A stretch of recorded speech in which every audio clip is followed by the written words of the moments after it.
Selamat siang teman-teman sekalian. Pertama-tama marilah kita panjatkan puji dan syukur kepada Allah Subhanahu wa taala karena telah memberikan rahmat, kesehatan dan keselamatan sehingga kita dapat berkumpul di sini.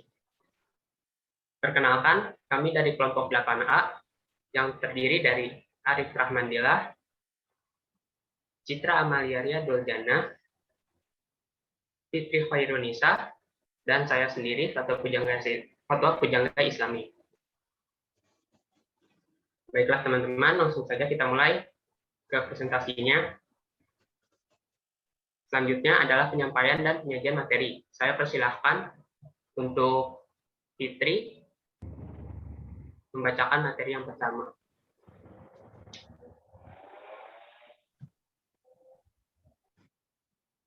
Bentar.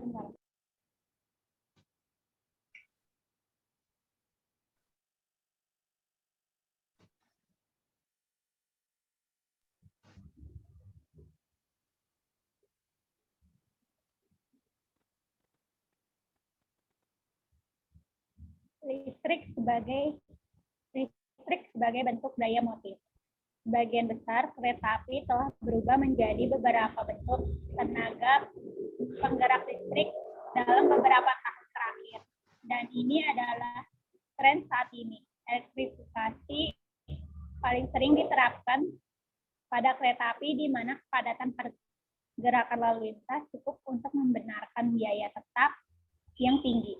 Konflik nyata antara penggunaan AC dan DC, sistem arus bolak-balik tegangan tinggi AC cenderung memiliki peralatan tetap yang lebih murah, tetapi lokomotif yang lebih mahal.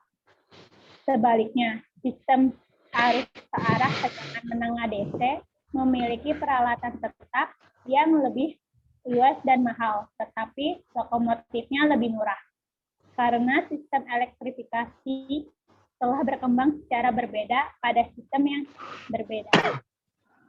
Sekarang ada beberapa jenis lokomotif dan beberapa unit stok yang dapat berjalan pada arus AC dan DC. Next slide.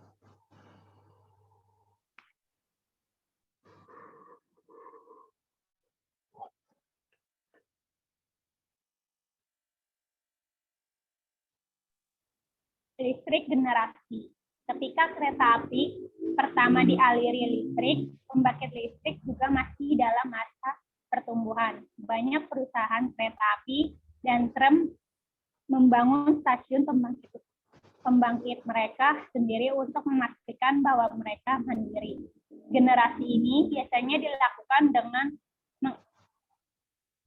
instalasi besar berbahan bakar uap yang sering dilayangkan di dekat sungai untuk memudahkan pengiriman sejumlah besar batu bara atau kokas yang diperlukan untuk menyalakan boiler. Di sebagian besar negara sekarang, kereta api permukaannya mengandalkan pasokan listrik dari sistem pasokan nasional. Kereta api bawah tanah biasanya menyediakan sumber pasokan alternatif, kadang-kadang dari generator mereka sendiri untuk menutupi aspek keselamatan jika sumber pasokan utama gagal. Next slide.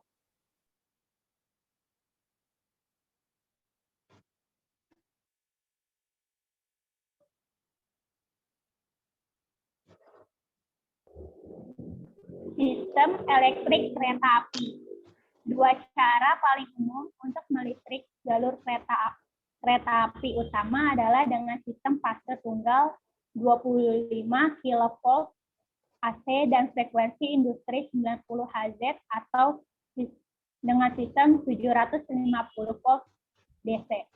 Perbedaan antara sistem kelistrikan AC dan DC adalah bahwa pada sistem DC daya listrik diubah dan diarahkan ke bentuk DC-nya di substasiun tetap yang didistribusikan di sepanjang kereta api. Sementara untuk sistem AC, daya diubah dan dikonversi dalam ponsel, di dalam kapal, dan substasiun. Untuk kapasitas tinggi, kepadatan tinggi,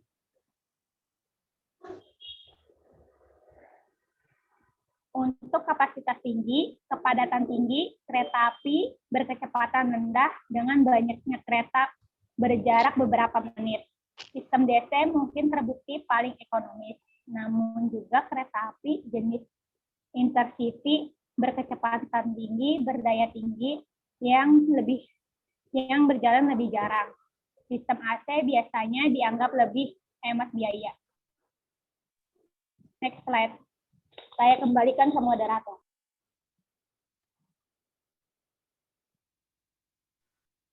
Ya, untuk penyampaian materi yang selanjutnya, saya persilahkan kepada Arif untuk menyampaikan materinya. Sebelumnya saya izin off cam dikarenakan sini saya tidak stabil.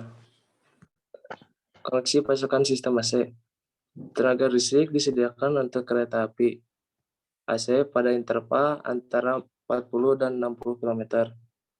Rentang jarak ini umumnya memastikan level tegangan yang memadai di sepanjang penuh sistem di bawah pemberian makan normal dan darurat kondisi. Next slide.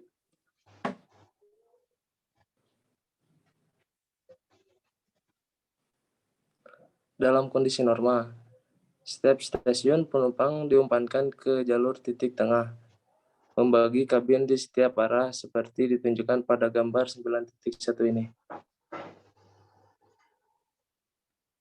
Next slide. Peralatan overhead AC. Daya supply ke trainset oleh sistem canary overhead yang beroperasi pada tegangan normal 25.000 volt. Ini terdiri dari kontak horizontal nominal kawat yang terbuat dari tembaga yang di atas kertas keras. Digantung dengan menggunakan penetes kawat dari kabel kawat canary. Saya kembalikan ke moderator. Ya, untuk penyampaian materi yang selanjutnya akan disampaikan oleh saya sendiri. Langsung saja kita kepada materi, yaitu pembumian pada sistem AC. Arus yang meninggalkan transit pertama-tama masuk ke rel kereta api yang sedang berjalan. Rel berjalan untuk menciptakan bumi yang terdistribusi di sepanjang rel. Pembumian yang terdistribusi ini memungkinkan arus mengalir dari rel ke massa bumi yang lebih besar, dan dengan cara ini mempertahankan rel dekat dengan potensial bumi. Ini membatasi bahaya bagi personel yang bekerja di sekitar perkereta-apian. Untuk alasan yang sama, semua logam yang terkena sentuhan dan mungkin secara tidak sengaja diberi energi juga terhubung ke rel. Logam yang terpapar dapat menjadi berenergi karena flashover isolator atau karena bersentuhan dengan konduktor berenergi yang rusak. Sistem pembumian juga memastikan bahwa jika terjadi gangguan listrik, harus cukup besar untuk mengoperasikan relay pelindung rel kereta api, dan dengan demikian membuka pemutus sirkuit yang sesuai untuk mengisolasi bagian yang rusak. Ya, next.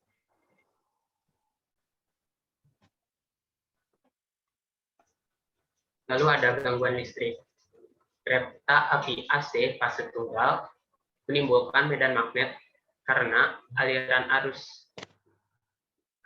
arus traksi dari rangkaian kereta api, dan medan ini dapat digabungkan dengan peralatan eksternal untuk menghasilkan interferensi listrik. Area utama yang menjadi perhatian adalah interferensi dari sirkuit telekomunikasi, terutama jika ini paralel dengan trek. Masalah ini semakin penting dan signifikan, karena ledakan minat pada peralatan listrik dan elektronik untuk penggunaan bisnis dan hiburan. Ya, selanjutnya.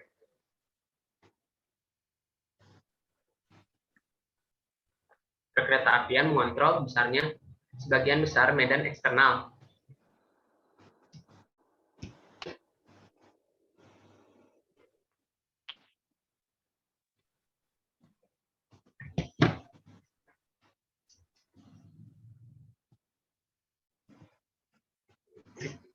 sistem tegangan rendah DC. Di Inggris, elektrifikasi DC tegangan rendah telah diadopsi untuk banyak layanan di bekas wilayah selatan British Rail, sekarang New York Rail, dan untuk seluruh London Underground. Dockland Light Railway di London juga menggunakan suplai DC untuk taksi. Naik BR dan DLR menggunakan rel konduktor positif tunggal pada level track yang diposisikan tepat di luar rel berjalan. Dengan rel berjalan itu sendiri digunakan untuk pengembalian negatif.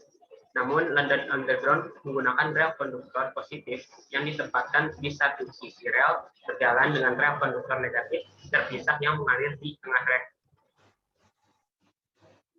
Ya, selanjutnya. Penjelasan tentang rel konduktor, isolator, dan pengencangan lainnya untuk kedua sistem termasuk dalam bab 5 tentang jalur.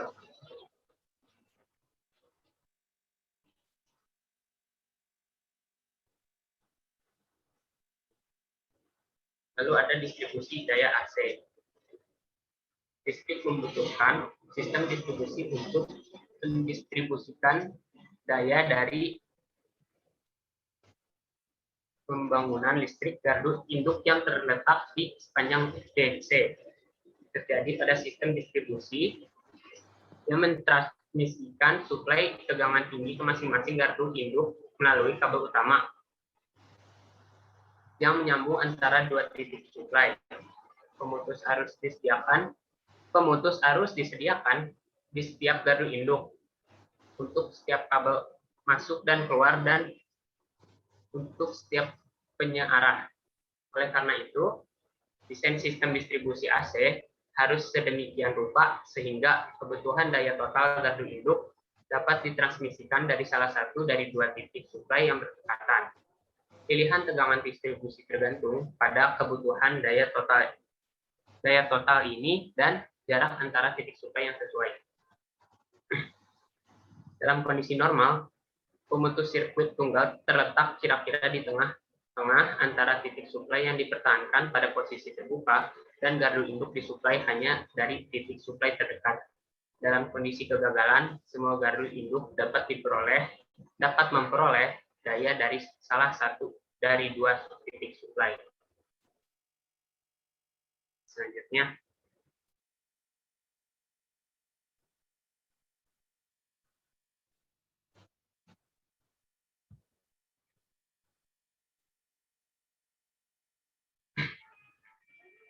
distribusi daya DC. Sistem distribusi daya DC antara gardu induk dan rel konduktor harus dirancang untuk memenuhi persyaratan dasar sebagai berikut.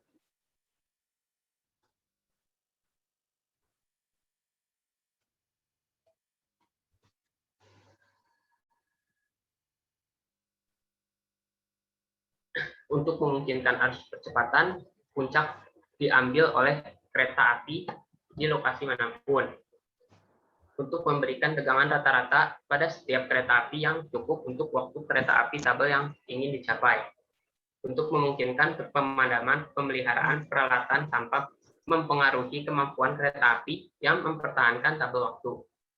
Lalu di sini ada untuk memungkinkan layanan kereta api dipertahankan di bawah distribusi listrik kondisi kegagalan peralatan. Ya, untuk pemateri selanjutnya saya serahkan kepada Citra.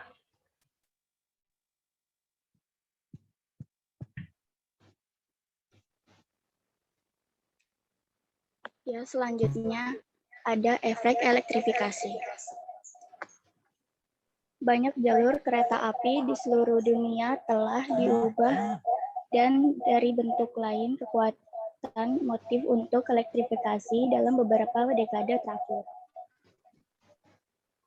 Tren menunjukkan bahwa ini kemungkinan akan terus berlanjut di masa mendatang. Sebagian besar efek serius terkait dengan elektrifikasi AC overhead, dan ini adalah sistem yang sekarang umumnya disukai untuk konversi modern di mana tidak ada yang lain sistem yang sudah ada sebelumnya.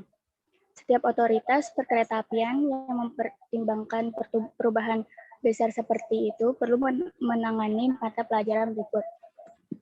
Yang pertama, ada modifikasi struktural yang diperlakukan untuk jembatan layang untuk memberikan yang memadai izin.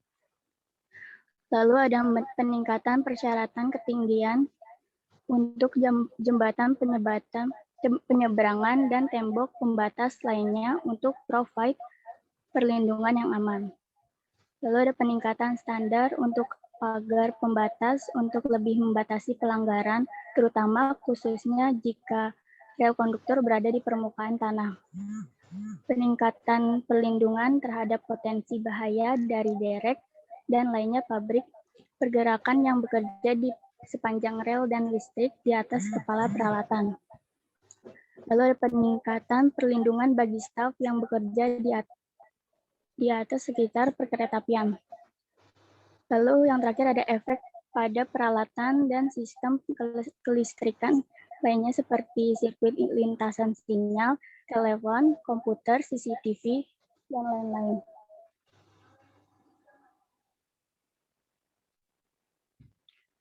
Lalu infeksi dan pemeliharaan.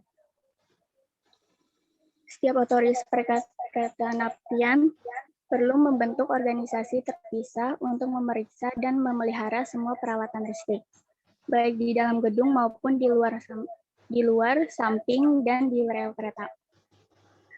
Kebutuhan peralatan listrik standar diperiksa sebagaimana ditetapkan oleh peraturan orang yang berkualifikasi dan berpengalaman staf Rians di bidang itu. Namun ada komponen lain yang di luar bidang insinyur listrik yang ketat dan ini juga membutuhkan spesialis inspeksi. Komponen yang termasuk dalam kategori ini antara lain sebagai pertama ada struktur atas dan jangkar catenary, kedua ada pondasi untuk tiang atau portal, lalu ada jalur, kabel, dan struktur pendukungnya. Sekian penjelasan dari saya kembalikan ke moderator. Jadi sekian materi dari kelompok kami, kita langsung saja kepada sesi tanya jawab. Barangkali ada yang ingin bertanya, silakan dosen terlebih dahulu.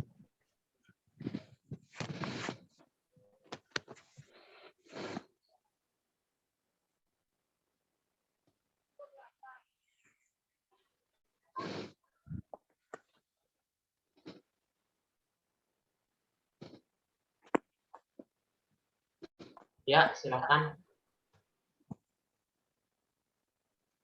Ya, saya izin bertanya, Silakan.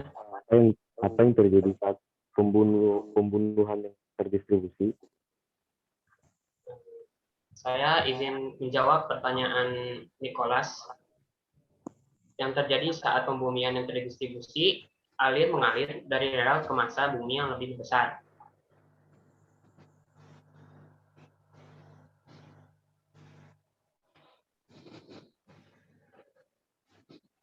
Ya, barangkali ada lagi yang ingin bertanya.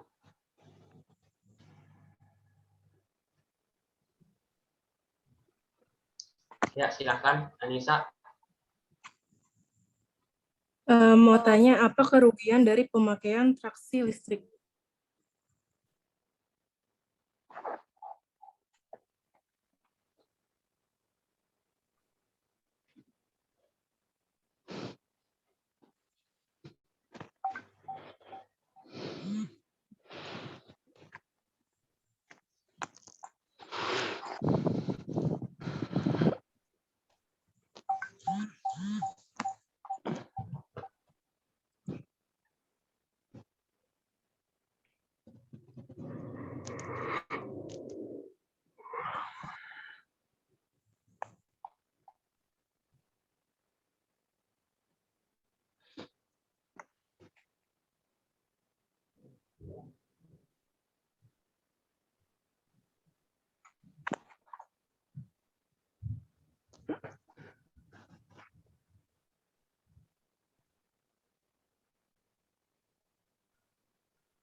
Ya, ada Monica, ingin bertanya apa? Saya Monica Wulandari dari kelompok 2A ingin bertanya, Bagaimana sih biaya dalam perawatan jalur perkeretaapian? Terima kasih. Ya.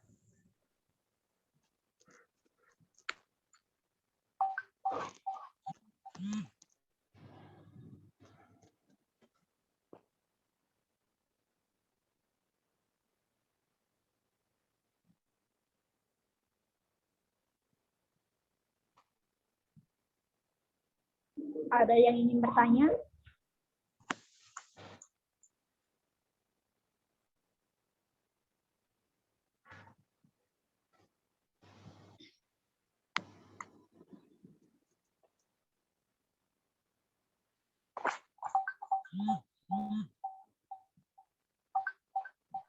Ya, silakan untuk Widya. Mau tanya, apa perbedaan sinyal elektrik dan sinyal mekanik? Makasih. Sama-sama.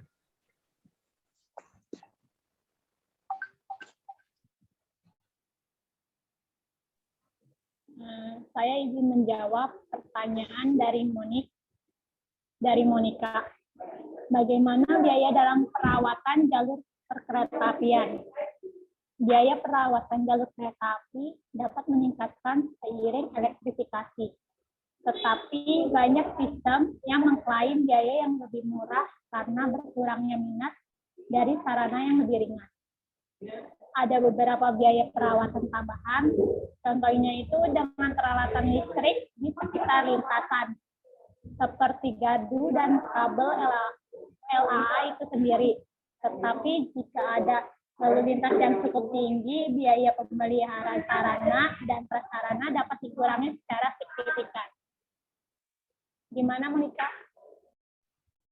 Sudah terjawab, terima kasih. Iya, sama-sama.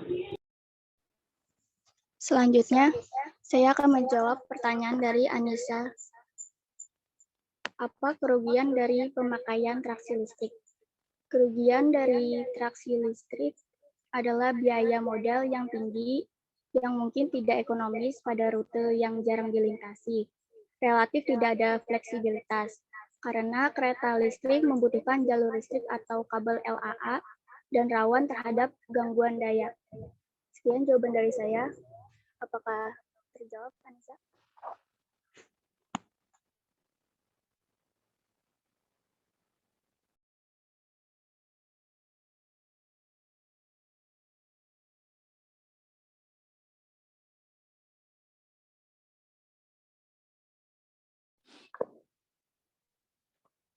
Oke, saya izin menjawab pertanyaan Widya yang tentang apa perbedaan sinyal elektrik dan sinyal mekanik. Sinyal elektrik adalah isyarat lampu seperti halnya lampu lalu lintas untuk mengatur jalan atau tidak jalannya kereta api. Sedangkan sinyal mekanik adalah perangkat sinyal yang digerakkan secara mekanik. Di sini ada papan atau lengan semapur yang dinaikkan atau diturunkan untuk memberi perintah kepada masinis kereta api. Apakah terjawab, Widya? Terjawab, terima kasih.